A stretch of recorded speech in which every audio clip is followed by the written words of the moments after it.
Hello বন্ধুরা, নতুন একটা দিনে নতুন একটা সকালে তোমাদের সাথে নিয়ে আবারও দিনটা শুরু করতে চলে এলাম। আমি সঞ্চয়িতা। তোমরা যে যেখান থেকে ব্লগটা দেখছো, আশা করছি তোমরা সবাই বেশ ভালো আছো, আর আমিও ভালো আছি।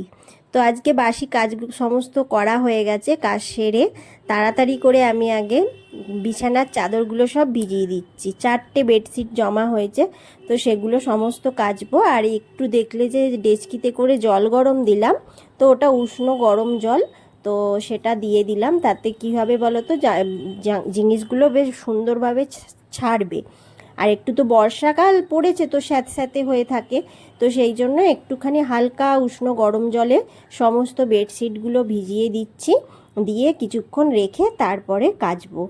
আর হচ্ছে যে তোমরা আশা করছি ভালো আছো। বড়দের অনেক অনেক প্রণাম, ছোটদের অনেক অনেক ভালোবাসা। তোমরা যে আমার কতটা আপন হয়ে উঠেছো তোমরা হয়তো নিজেরাও জানো না, কিন্তু আমি ভাবি তোমাদের সাথে প্রত্যেক দিন যদি না কিছু শেয়ার করি, তাহলে তোমাদের ওই সুন্দর সুন্দর কমেন্টগুলো আমি তো পাবো না। তার কমেন্টের মাধ্যমেই তো তোমাদের সাথে যোগাযোগ। তো সেই কারণে অনেক সময় টুকিটাকি কিছু কাজ দেখাতে গিয়ে তাও মনে হয় যে না, আমি ডেলি ব্লগটা শেয়ার করি। তো আমি চলে এলাম, একদম চায়ের টেবিলে চলে যাব, কারণ হচ্ছে যে জামা কাপড়গুলো সব ভিজিয়ে রাখলাম কিছুক্ষণ। চা বিস্কুটটা খাবো, খেয়ে দিয়ে তারপরে হচ্ছে যে কাজটা করতে যাব। তাহলে কি হবে, বাসি কাজ সারাও হয়ে গেছে, চাটাও খাওয়া হয়ে যাবে। কেচে মিলে দেব আগে, মিলে দিয়ে তারপর অন্যান্য কাজ করব। কারণ এখন তো বর্ষাকাল, এই বৃষ্টি আসছে, এই রোদ্দুর উঠছে, এরকম হচ্ছে। তো সেই জন্য চায়ের টেবিলে আগে চাটা খেয়ে নিলাম বসে, জমিয়ে চাটা আদা দিয়ে করলাম লিকার চা। এখন দুধ চা খাওয়াটা একটু বন্ধ রেখেছি। দুধ চা খাওয়া ভালো নয় আমি জানি, সবাই বলে, আর আমিও নিজে জানি, কিন্তু কি বলো তো, আমি না এই চায়ের লোভটা সামলাতে পারছি না। তো যাই হোক, এই কিছুদিন একটু আদা দিয়ে হালকা মিষ্টি, একদম কম মিষ্টি দিয়ে চা করছি, তো সেই চাটাই খাচ্ছি। আর হচ্ছে যে দুধ চাটা একটু অ্যাভয়েড করেই চলছি। তো এই যে এখন চলে এসেছি আমি জামা কাপড়গুলো কাচতে, বেশি বেডশিটগুলো। তো বেডশিটগুলো অনেকক্ষণ ভেজানো ছিল, তো এত সুন্দর ছেড়েছে তোমাদেরকে কি বলবো, ভীষণ দারুণ সুন্দর প্রত্যেকটা বেডশিট ছেড়েছে। আর কি বলো তো, প্রচুর ময়লা তো হয় না, সপ্তাহে সপ্তাহে তো চেঞ্জ করা হয়, যে বাবা অনেক দিন রাখা হয় সেটা তো নয়। তো সেই জন্য এমনিতেও পরিষ্কার হয়। তবুও কি বলতো, একটু উষ্ণ গরম জল দিলাম, বর্ষাকাল বলে। যদি এটা কটকটে গরম থাকতো, তো ট্যাঙ্কির জল এমনিতেই ফোটে, তো কোনো অসুবিধাই হয় না। তো সেই কারণে একটু উষ্ণ গরম জল দিয়ে একটু ভিজিয়ে রেখে দিলাম। তারপর হচ্ছে এগুলো যখন ধোবো, ওই কম্পটে ধোবো। কম্পট দিলে তো সবেতে খুব সুন্দর একটা মিষ্টি স্মেল আসে, তোমরা তো সবাই জানো। তো সেই কম্পট দিয়েই আমি বর্ষাকাল এলে না, বিশেষ করে সমস্ত জামা কাপড় আমি কম্পট দিয়ে কাচি, মানে কম্পট দিয়ে ধুই। কম্পটে ধুলে সমস্ত কিছু এত সুন্দর একটা স্মেল ওঠে, খুব ভালো লাগে। গামছাতে পর্যন্ত আমি ডেলিকার গামছাও যখন স্নান করে ধুই, তখন সেই কম্পট দিয়েই ধুই, এই রকম করি। তো যাই হোক, তোমাদের সাথে কথা বলতে বলতে আমার অনেকগুলো কাচা হয়ে গেল। তো এই কাচাগুলো কাচতে কিন্তু অনেকটা সময় লেগেছে। সামান্য সামান্য করে দেখাই, না হলে তো ভিডিওটা অনেক বড় হয়ে যাবে। আর জানি না তোমরা কমেন্ট করে জানিও তো আমার কাজগুলো তোমাদের কেমন লাগছে, ভালো লাগছে কি না। তোমরা অনেকেই দেখছো, কিন্তু অনেকে আমার কমেন্ট করো না, অনেকে কমেন্ট করছো না কেন, একটু কমেন্ট করো না। তোমাদের সাথে একটা চেনা পরিচিত হবে, চেনা জানা হবে, তোমাদের সাথে কথা বলা হবে। এই তো, বড় কমেন্ট নাই করো, ছোট একটা কমেন্ট করো, লাইক করো, তাহলে বুঝতে পারবো কে আমার ভিডিওটা দেখছো, কোথা থেকে দেখছো, কে তোমরা কেমন আছো। এই তো, এইগুলোই ভিডিওর মাধ্যমে অনেক কিছু চেনা পরিচিত হওয়া যাবে। তো সেই কারণেই বললাম। আর এই দেখো, কেচে এখন আমি চাদরগুলো আগে মিলে দিচ্ছি। আর রোদ্দুরটা খুব সুন্দর উঠেছে, আকাশটা দারুণ হয়ে আছে জানো তো। কিন্তু এই কাচাকুচিগুলো যখন শুকিয়ে যাবে না, তারপরে মনে হচ্ছে একবার বৃষ্টি আসবে। মানে আমি এখন ভয়েস দিচ্ছি তো অন্য সময়, কিন্তু মনে হচ্ছে, এখনও আমি জানি না। তো যাই হোক, এই যে চাদরটা মানে মাটিতে লুটবে এরম মনে হচ্ছে, দড়িগুলো অনেক উঁচুতে উঁচুতে খাটানো নেই জানো তো, সেই কারণে একটু বুঝে শুনে আমাকে মিলতে হচ্ছে। আর এই যে চাদরগুলো সমস্ত কিছু মিলে দিচ্ছি, মিলে দিলে হচ্ছে এটা একটা বড় কাজ হয়ে যাবে। দেখো, সঙ্গে সঙ্গে একটু আগে কতটা রোদ্দুর মনে হচ্ছিল, আবার দেখো একটু মেঘলা মতন হয়ে গেছে। এই একটা ওয়েদার এলো এবার, এই বৃষ্টি এই রোদ্দুর এরকম হবে। তো তো যাই হোক, এই সমস্ত কাজ কাচাকুচি হয়ে গেছে। বাসি নাইটিটাও একবারে ওর সাথেই কেচে দিয়েছি, ফেলে আর রাখিনি। চান করার সময় নালে অন্য দিন কাচি, আজকে যেহেতু কাচাকুচিগুলো করলাম অমনি বাসি নাইটিটাও একসাথে কেচে দিলাম। আর তোমাদের সেদিন বলেছিলাম না রথের দিন অনেকগুলো ফুল গাছ কিনেছি, একটা দেখালাম।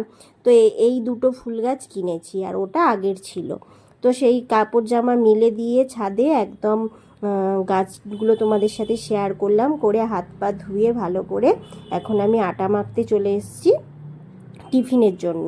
আজকে টিফিনে হচ্ছে যে একটু আলু বরবটির তরকারি করব। বরবটিগুলো একদম শুকিয়ে গেছে, তো সেইগুলোই কেটে ফেলবো। কেটে আর হচ্ছে আলু বরবটি পাঁচফোড়ন দিয়ে তরকারি করব আর রুটি করব। এটাই হচ্ছে আজকে টিফিন। আর ডিম সেদ্ধ। তো টিফিন করতেও অনেকটা সময় যায় প্রত্যেক দিন না, এগুলো মানে অনেকটা সময়ের ব্যাপার হয়। কিন্তু দেখো বাইরে বেরোবে বলো আর যাই বলো, টিফিনটাও একটু ভারী করে করাটা প্রয়োজন। তো সেই কারণে এই যে একদম সামান্য বরবটি আলু দিয়ে কাঁচা লঙ্কা আর পাঁচফোড়ন দিয়ে তরকারিটা বসিয়ে দেব, দিয়ে আর কটা রুটি করে নেব, আর ডিম সেদ্ধটা আর একটা ওভেনে বসিয়ে দেব। তাহলেই আমার টিফিনটা হয়ে যাবে। আর কি বলো তো, বাসি কাজটাও হয়ে গেছে, আর কাচাকুচিটা অনেক বড় একটা কাজ, সেটাও হয়ে গেছে। আর কি দেখো না, তাড়াহুড়ো ছিল বলে 3টে ডিমই পোচ করে নিয়েছি, আর একসাথেই দিয়ে দিয়েছি 3টে ডিম। তো কিন্তু কোনো অসুবিধাই হবে না, 3টে ডিম একসাথে দিলেও টিফিনটা কিন্তু খুব সুন্দরই হবে। তো যাই হোক, এই হচ্ছে আজকের টিফিন, সকালবেলার জলখাবার।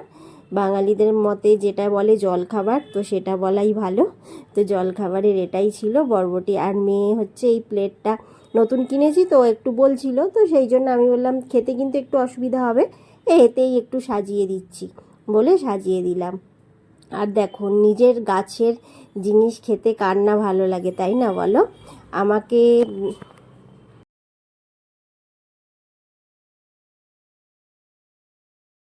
আমাকে নানান ব্যঞ্জন চ্যানেল থেকে এক দিদিভাই আমাকে কমেন্ট করেছিল যে তুমি হচ্ছে লাউ এই কুমড়ো গাছের ডগগুলো কেন কেটে নাও না, কেটে নেবে। তো সেই কারণে আমি আজকে সেই দিদিভাইয়ের কথার মতন কুমড়ো গাছের ডগগুলো কেটে নিচ্ছি, কেননা আর একটা কুমড়ো গাছ হয়েছিল বড় মতন, তো সেই কুমড়ো গাছটা না মরে গেছে। এই পুঁই শাক গাছের এটা দেখছো সেটাতেই হয়েছিল, তো মরে গেছে। সেই কারণে আমি ওই দিদিভাইয়ের কথা শুনে আমি বলি ঠিক আছে তাহলে দেখি আজকে ডগগুলো কেটে নিই। তো গাছের জিনিস তো হেভি মজা লাগছে জানো তো, কতটা হবে জানি না, কিন্তু খুব সুন্দর। তো এই গাছের জিনিসগুলো ওই জন্য কেটে নিচ্ছি। কেটে এইটা দিয়ে কাঁঠালের দানা দিয়ে আর চিংড়ি মাছ দিয়ে চচ্চড়ি করব। হাউস ওয়াইফ মানে বেকার নয়, নিজেকে সম্মানিত করার জন্য একটা মানে যোগ্যতা লাগে। সেটাই, নিজেকে যত্ন নাও, নিজের দিকে সব সময় খেয়াল রেখো, কারোর কথায় কোনো কান দিও না, তাই না বলো? তো এই যে যাই হোক, তো ভিডিওর মধ্যে যদি তোমাদের কিছু ভালো লেগে থাকে তাহলে লাইক কমেন্ট শেয়ার করো। আর নতুন বন্ধু হয়ে থাকলে চ্যানেলটা এখনও যে সাবস্ক্রাইব করোনি, সাবস্ক্রাইব করে আমার পাশে থেকে যেও। তো এই তো আজকের ব্লগটা আমি এখানেই শেষ করব, বেশি বড় করব না আজকের ব্লগটা। এই যে চচ্চড়ি হবে আর মাছের ডিম আলু দিয়ে একটা আদা রসুন পেঁয়াজ দিয়ে তরকারি হবে, এটাই হচ্ছে আজকের দুপুরের লাঞ্চ মেনু। ঠিক আছে, তো এই তো, কেমন লাগলো ব্লগটা তোমরা কমেন্ট করে জানিও। আর ভিডিওর মধ্যে কিছু ভালো লেগে থাকলে লাইক কমেন্ট শেয়ার করে পাশে থেকো। এই যে আমার রান্না হয়ে গেছে, সমস্ত কিছু ক্লিন হয়ে গেছে। তো তোমাদের দাদা ভাইয়ের আসার কথা ছিল না, আবার আসবে বলেছে বলে আবার